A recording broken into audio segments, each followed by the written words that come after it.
Welcome to the Ark training.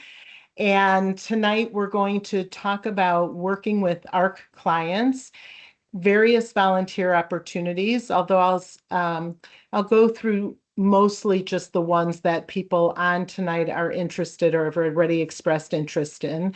And then ways of positively interacting with clients. We'll do a little bit of questions like how would you handle this, and then how to sign up for volunteering and just any wrap up of any questions you might have. So thank you for making a difference. And I'm going to start just with a little bit about working with our clients. And I don't like to read a whole screen, so I won't read it word for word, but it's important information to know that most our clients are well-functioning individuals, just like we are. Hopefully we all are. And they just need a little extra boost to help them on this path to self-reliance. They've had a bump in the road, and the ARC is here to help meet their needs while they're trying to get back to self-reliance. But some of our clients are struggling with significant issues such as chronic illness, mental health challenges, addiction recovery, or are survivors of abuse or neglect. And it's important for volunteers to know and understand that for a variety of reasons. One, here comes Stephen. Let me let him in. One is we ask that you not ask any personal questions of any client, partially for confidentiality reasons and partially to give them their space. And we also ask that you not provide any detailed information about yourself. So I'm going to give you some examples. Please don't ask people how they came to the ARC, what their personal experience with the ARC is, how they got to need the services of the ARC, if they're married, if they have children, where do they live? Nothing that would be personal. Fortunately, we live in Chicago. Well, most of us do, but at the ARC, we're in Chicago. So there actually are a couple people online right now who do not live in Chicago. But weather is always a great topic. It's either too hot or too cold, or wait 5 minutes, it will change. So weather is a great topic, or just whatever is going on in the room at that time. If you're helping with a dinner, is the lasagna delicious? That kind of thing. Keep those conversations quick and casual. We want it to be light. We want the ARC to be a safe space and a welcoming space. And please use extra patience and understanding if someone's not as kind as you are when you interact with them, because some may be struggling with some chronic significant issues. So I think of one of the first times I volunteered in the pantry, and I'm literally handing over bags of food to a client, and they're barking at me. They're unhappy about the parking lot. They couldn't get a space. This was terrible how they were treated here and terrible how they were treated there, and just really had a lot of angst going on. And the important thing is not to take it personally. It's not meant to diminish you in any way. Don't let it upset you. Just know that they're struggling with something, just like we all have bad days. So sometimes our clients do also. And just be extra patient and understanding if somebody doesn't interact well or positively with you. And the last item on here is to remember that you do not need to provide answers or suggestions in the moment. So I speak for myself. I'm always the kind of person that wants to have all the answers. Well, if somebody asks me, can they have some more bread? If somebody says, is the pharmacy open tonight, or whatever it might be, you don't need to ever provide answers or suggestions. In fact, you shouldn't. That every client at the ARC has a case manager that's assigned to them. So the case manager is the person you always want to send people to. If it's something in that moment, the case managers will not be there while you're volunteering. So if you're in the pantry, or if you're at a cafe ARC or a Shabbat lunch, The case managers are typically not there, but there's always a supervisor, there's always a staff member, and so you can always go to them or send the client to them. So never feel like you need to know answers. You kind of want to stick to just the duties that you've been assigned to, but then direct them to somebody else who might be able to answer their question or provide some answers.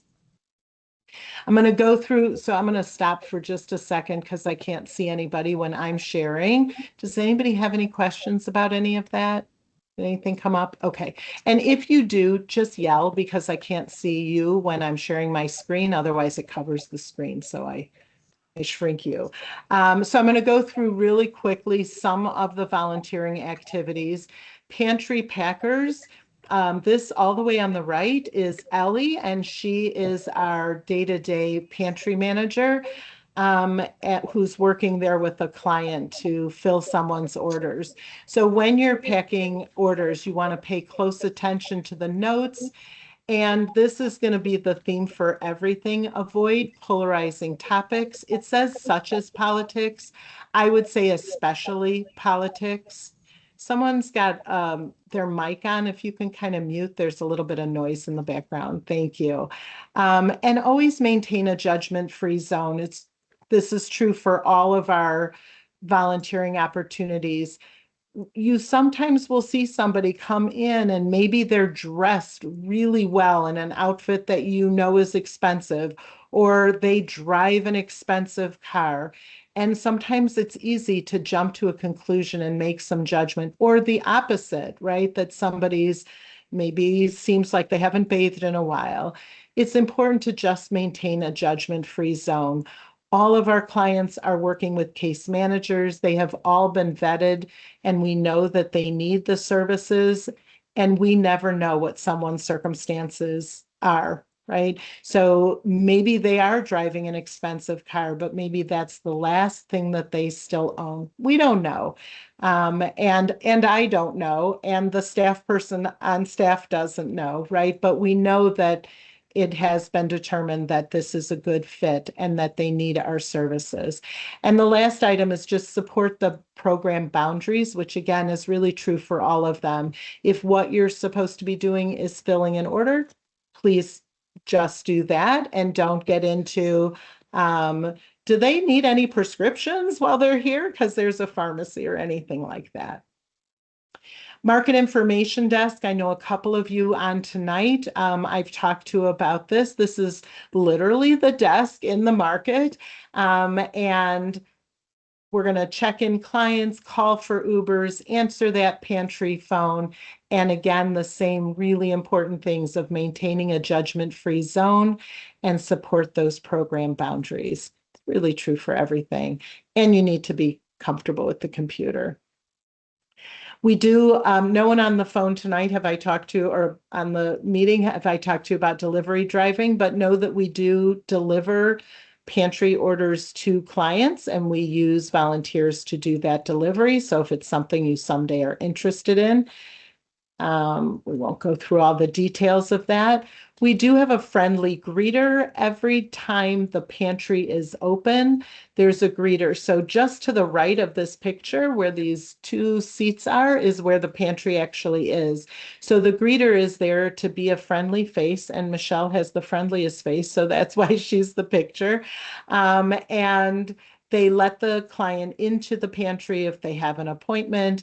And they also, there's often giveaway items at the front by the friendly greeters. So they will help the person decide if they want a client care kit, we call them. Right now we have summer bags. Sometimes there are books there. In the winter, there's often hats, mittens, and gloves. There's often things that the community has donated or created.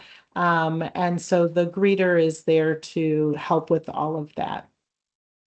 Cafe Ark volunteers. So I'm going to talk a little bit about this. There are a couple people online tonight who are interested in being a Cafe Ark volunteer. And Mark, you were, I think, looking at doing Shabbat lunch, which is the same population. So Cafe Ark is a dinner every twice a month on Thursday nights. Shabbat lunch we have, I think, just once a month on a Friday. And it serves, really, it's there for all clients, but it tends to be clients from our Gesher program. So Gesher means bridge in Hebrew. And our Gesher clients are clients who have chronic mental health challenges. So they're not dangerous, they're not abusive, but they do have some chronic mental health challenges. And so we have some programming for them Monday through Friday, and people come and go. We have all kinds of programming. And there's probably, I think I've been told 60 to 70 people altogether in the program at any given time. There may be 5 who are at a program, maybe 15. At our dinners, we tend to get about 30 to 40 people. At our lunches, it's a little bit less. It's maybe 20 people. It's our lunches and dinners are open to all clients, but again, it tends to be the Gesher clients who do come. Not sure why, but the Cafe Ark and Shabbat meals are the volunteers will set the tables, plate the food, serve the meals, and provide social modeling. And we want you to visit with clients when you're not serving. It's a wonderful, wonderful program and a wonderful way for these clients to interact with volunteers, and it tends to be pretty fun to do. So make friendly small talk. Like always, avoid polarizing topics, especially politics.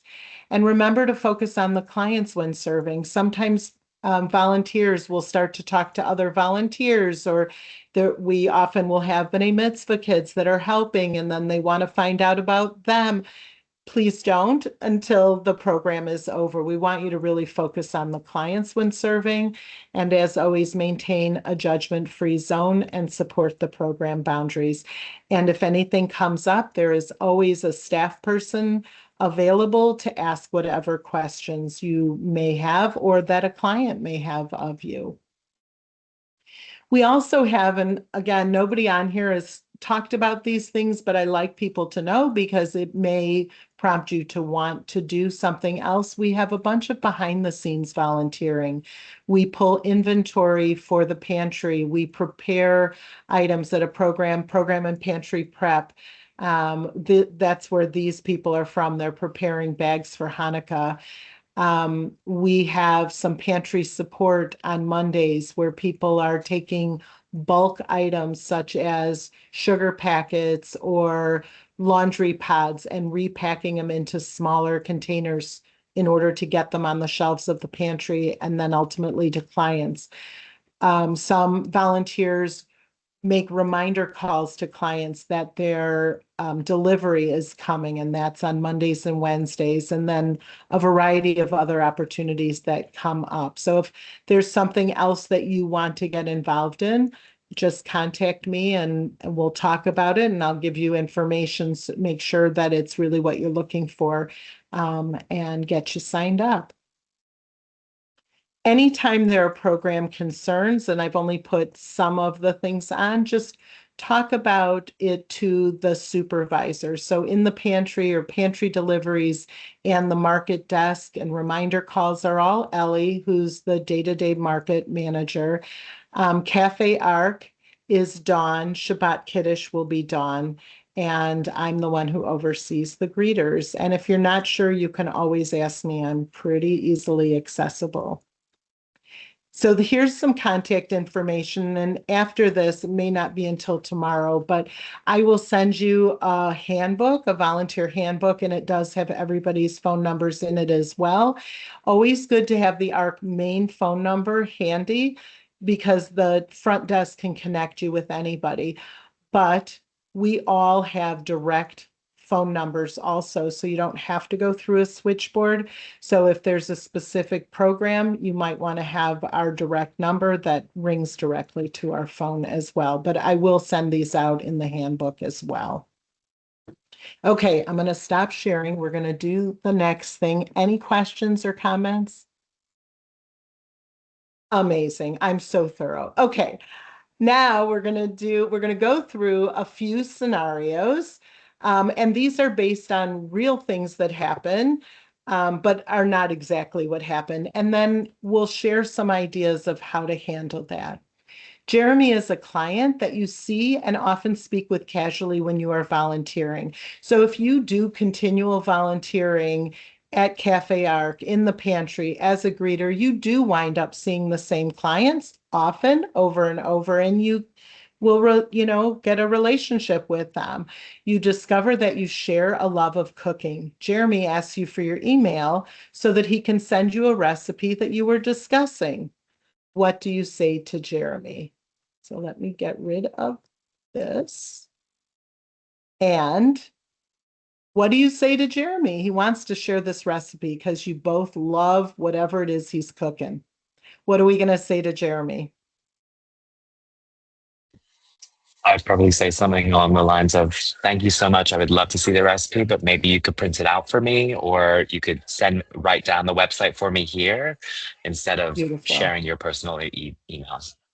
Beautiful. Any other thoughts, ideas? So part of the reason why we're going through them is so that if something like this happens, and it might, not this exact thing, but something similar, you are already thinking like, how would I handle this so it doesn't throw you? So I love, Morgan, that you said, thank you so much, right? We always want to recognize people and to acknowledge that it's a kindness that they're offering, right? They're connecting with you, which is a wonderful thing. That's what we want. And we want to come up with an alternative solution, right? Because we don't ever want to give our email address out or any personal information. So there's a couple of options, and Morgan came up with a couple. Can you write it down and bring it next time?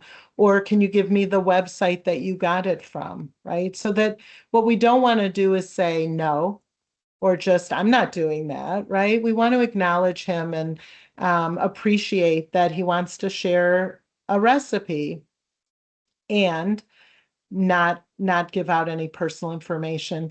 When my kids are all grown, but when I was raising children, I said to them, anything you don't want to do, you can blame it on me. I don't even have to know about it. So if you're invited to a party and you don't want to go, just say my mom won't let me. I don't even have to know there was a party. So I would say the same thing here. You could say, that is so nice and I would love to, but the ARC has a policy I'm not allowed to share. Let's find another way, right? I'm not allowed to share my email. Nice. All right, we've got another one coming. I'm going to make sure everybody participates. Go to the next one. Jackie is a new client at the Ark. She is clearly frustrated and shares with you that she thought she'd be able to get more food and financial support like her sister did when she came to the Ark. She says that the Ark isn't helping her. This is based on an actual situation that happened to my boss shortly after she started, and she felt terrible. She figured it might not be true, but she felt really terrible. So what are we going to say to Jackie? She's not getting enough help. Her sister got more help. What are we going to say? All right, somebody other than Um, Morgan. Yeah. I say, yeah, I'm really sorry about this, and can I or something about contacting your case manager? Beautiful. So we're acknowledging, like, I'm really sorry to hear you feel that way. Can you please contact your case manager? Great. Any other thoughts? At the end of the day, contact your case manager is always a safe thing. I will say that it actually is possible that her sister got more help, right? Every client is an individual and has individual needs that have been assessed. And especially when it comes to um, the pantry orders, it goes by the size of your household. So if Jackie has a household of just her, and her sister has a few children, her sister for sure is going to be getting more from the pantry. It's based on the household size. So it may not just be her perception, it may be fact, right? It depends on what the needs are. And every client is treated as an individual and their needs individually. What we don't want is for volunteers to say, well, maybe you could get, have you been getting the medicine in the pharmacy, or do you also see the doctor? Like, it's not our job. That's kind of that sticking to our lane. It's not our job to talk about other services, right? It's the case manager's role. Okay, great. All right, we've got one more and we're doing good on time. All right. Rachel is a client who has very strong feelings about the state of politics in America, and who doesn't, right? Whatever side of the aisle, whatever your opinions, we all have strong opinions. She has come recently from Israel, and you know that her family was deeply affected by the current events. You personally disagree with Rachel's views. She really wants to discuss politics in general, but you're not sure how to handle this tactfully. All right. Someone who hasn't participated, what are we going to say to her? How about those Cubs? Great. How about those Cubs? Where do you think the Bears are going to go, right? Like, although Cubs Sox could also get a little testy. Good. And Rachel might get back to, but I'm so upset. I think this, right? And you say that I really appreciate that you have strong feelings about this topic. I personally am not comfortable talking about politics, but I so appreciate your interest and passion. Beautiful. Like, I appreciate you and I appreciate your passion is beautiful, right? You're really giving her the covet, the honor of listening to her. And I'm not comfortable. Again, it could be there's a policy at the Ark, which is true, that we don't discuss politics. I will tell you, and only because I think it's really helpful to also have this in mind, is that there have been times when volunteers have also been getting into political conversations that get heated. So I would say not only with the clients, but to just not have any politics enter the building is really the safest, because we're there to do a job, and it is safest. It comes up especially when there's something big going on, when there's an election, when a war started, when, you know, whenever there's something a little bit bigger, it comes up, right? It's on people's minds. There's no question. So our job is just to kind of diffuse, and Mark, you did a great job of it.